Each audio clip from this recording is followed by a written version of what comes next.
Olá, povo de Deus, terça-feira da primeira semana da Quaresma, dia 23 de fevereiro de 2021. A nossa reflexão de hoje é a partir de Isaías 55, versos de 10 a 11, e de Mateus 6, versos de 7 a 15. Ouçamos os dois versículos do segundo Isaías propostos para hoje. Assim fala o Senhor: como a chuva e a neve descem do céu e não voltam mais para lá, mas vêm irrigar e fecundar a terra e fazê-la germinar e dar semente para o plantio e para a alimentação, assim a palavra que sair da minha boca não voltará para mim vazia.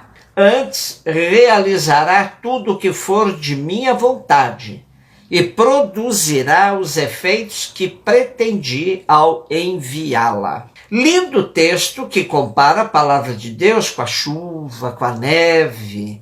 A palavra é o caminho que nos une a Deus, que quebra a distância que há entre nós e Deus. Luiz Alonso Shekel diz: entre a proximidade e a distância de Deus, medeia a sua palavra que desce do céu para realizar e revelar a salvação. É como a chuva, bênção primária, dom ativo que desata a atividade, rega e fecunda e faz gerar. Seu ritmo não é o da eficiência, mas o da fecundidade. A chuva põe em movimento um ciclo. Alimento hoje, semente para a colheita de amanhã. O segundo Isaías é um profeta anônimo que tem à sua frente três realidades bem diferenciadas sobre os judeus que tinham sido deportados. Alguns se instalaram, se acomodaram na nova pátria. Outros se resignaram, perderam a esperança. E o terceiro grupo é o grupo daqueles que resistem, mantêm sua identidade e sonham com o retorno. O profeta tem consciência desses grupos e procura com suas palavras atingir a todos. Porém, sabemos que essa analogia da palavra com a chuva tinha como função encher de consolação o povo cativo na Babilônia, que ainda confia na palavra de Javé. Mateus 6, de 7 a 15. O Evangelho de Mateus, do capítulo 5 a 7, compreende o grande sermão da montanha. Aí encontramos o ensinamento de Jesus sobre a melhor forma de orar. A oração é uma maneira privilegiada de encurtar as distâncias entre Deus e a humanidade. Mas Jesus nos lembra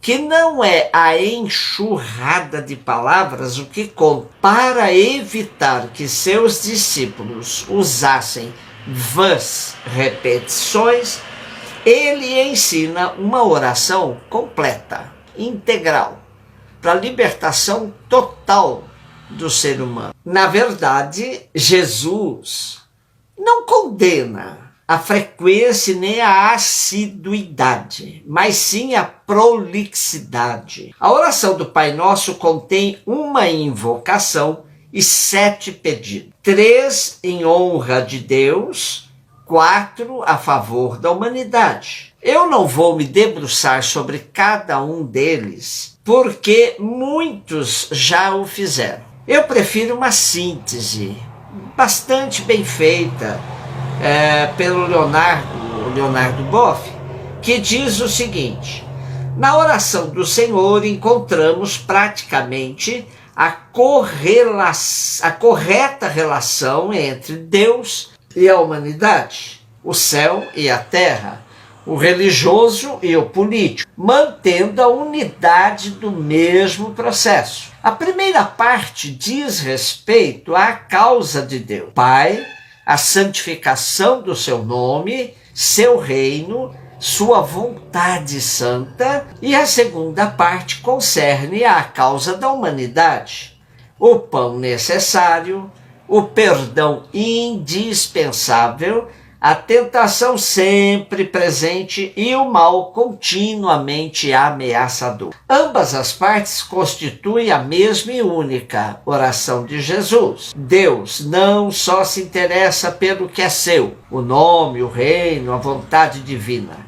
Ele se preocupa também pelo que é da humanidade, o pão, o perdão, a tentação e o mal. Igualmente, a humanidade não só se prende ao que lhe importa, o pão, o perdão, a tentação e o mal, abre-se também ao que respeita ao Pai, a santificação do seu nome, a chegada de seu reino, a realização de sua vontade. É uma oração completa, que nos coloca em sintonia com o Pai, dizendo-lhe, na primeira parte, que estamos dispostos a fazer sempre a vontade dele. Claro que precisará ser discernida em cada momento da vida. E o pão não se restringe somente ao pão, mas é tudo aquilo de que a humanidade precisa para viver com dignidade. Segundo João, o pão é o próprio Jesus. É ele que sacia inteiramente a nossa fome. Agora, o comprometimento com a prática do perdão diz respeito às relações humanas. Somente um relacionamento com base na capacidade de perdoar-nos mutuamente pode nos fazer discípulos de Jesus. Isaías, na primeira leitura, atesta a grandeza da palavra de Deus, que fecunda a terra e nos dá o sustento de cada dia. E a mesma palavra, ensinada por Jesus, tinha uma importância fundamental na igreja primitiva. Os catecúmenos, aqueles que se preparavam para o batismo, recebiam o Pai Nosso e guardavam com muito carinho e aguardavam com ansiedade o momento certo de dizer pela primeira vez que Deus é. Depois de passar pela fonte batismal, rodeados pelos irmãos, apresentados pela Mãe Igreja, os catecúmenos diziam pela primeira vez Pai, dando-se a conhecer como filhos e filhas de Deus. O Pai só é nosso quando nos comprometemos com a partilha do pão. Assim, Pai e pão nossos são as duas partes da oração que Jesus nos deixou. Evitemos dizer meu Pai. Tem uma canção que roda por aí nas comunidades, nos movimentos, que vive dizendo, meu pai, meu pai, meu pai. Não foi isso que Jesus ensinou. Evitemos dizer meu pai, porque o que é que Jesus nos ensinou verdadeiramente? Pão e Pai nossos, que nunca separemos o Pai e o pão. Ambos são nossos. Um beijo no seu coração.